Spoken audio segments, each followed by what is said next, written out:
Water parks are cool. From the parts of the pool that get unnaturally warm to the annoying little kids who can't keep their swimsuits on, they're awesome. Once at a water park, there was this kid who kept following me around because he was convinced that I stole his fruit snacks. He kept trying to force me to give it back to him. At first, I was like, okay, what's this kid on? But eventually, he actually got super mad at me and started shouting at me. Okay, dude, I'm not kidding now. Give me the fruit snacks! In a moment of pure genius, I pretended to toss something down the water slide and said, fine, have your fruit snacks. And the kid pushed past me and dove down the water slide. But all I did was make him even more convinced that I stole his fruit snacks. Because somehow, when he reached the bottom of the slide, he found a small bag of the gummy fruit snacks in the water. The kid, now equipped with his new fruit snacks, looked up at me and yelled something along the lines of, hand over the rest, and there was nowhere to go but down the slide. So I tightened the strings on my trunks and jumped down the slide. As soon as I reached the end of the slide and splashed into the pool at the bottom, I wasted no time and climbed out and dashed towards the lazy river. Of course, the kids started chasing me. The lifeguard then blew their whistle and told us not to run, so we shuffled quickly towards the lazy river. I splashed into the lazy river and tried to blend in with the crowd of people that were already swimming in it. I didn't see the kid, so I thought I was in the clear.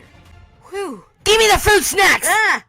I thought I was dead meat, but then the kid started to laugh, and he explained to me, dude, me and my friends are pranking you. And his friends came up behind me and started laughing as well. Apparently, the kid, whose name was Jackson by the way, had his friends wait at the bottom of the slide, and when they saw me pretend to toss something down, they dropped a small bag of Flintstones gummies at the bottom of the slide for the kid to get. Now, this obviously wasn't the best prank, but I still made 3 new friends that day, and we hung out for a few hours until the park closed for the day. Jackson, if you're watching this, I still have your fruit snack. Another time at the water park, I was intimidated by this one ride called the Brain Drain. It was one of those rides where you enter in this capsule thingy and you stand on this trapdoor. After a 5-second countdown, the trapdoor opens and you fall down this twisty-turny water slide. I had finally worked up the courage to ride it, and after waiting about 30 minutes in line, we got to the top of the stairs and it was almost my turn for the water slide. The lifeguard gave me the all clear, so I began to step inside the capsule. My heart was pounding so fast. It felt like I had a professional percussionist practicing inside my chest. And that was the moment I started to freak out.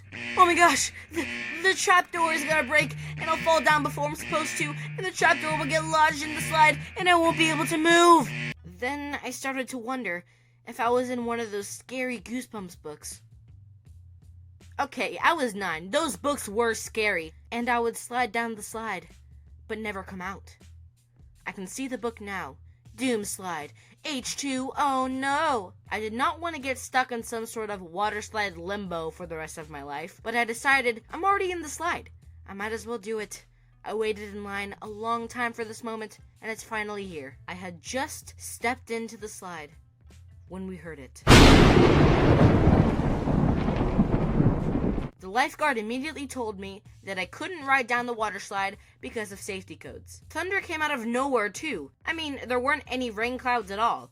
It was a sunny day. It looks like the weather god just decided, nope, Pierce isn't going down the slide today. After finally working up the courage to go down the slide, I was super bummed that I wasn't able to go. My dad and this other man tried to convince the lifeguard to let me go down, but I still was not allowed to. But the next day I went down the slide and it was absolutely terrifying and I didn't do it again. But even after going down the slide, I learned a very valuable lesson that day. Sometimes it may seem like you want something, and then fate causes you to have to wait even longer to get it. And then when you finally get it, you are terrified and never wanted that thing again. Like I said, a very classic valuable lesson that we should all know. Anyways guys, thanks for watching, and as always, stay weird.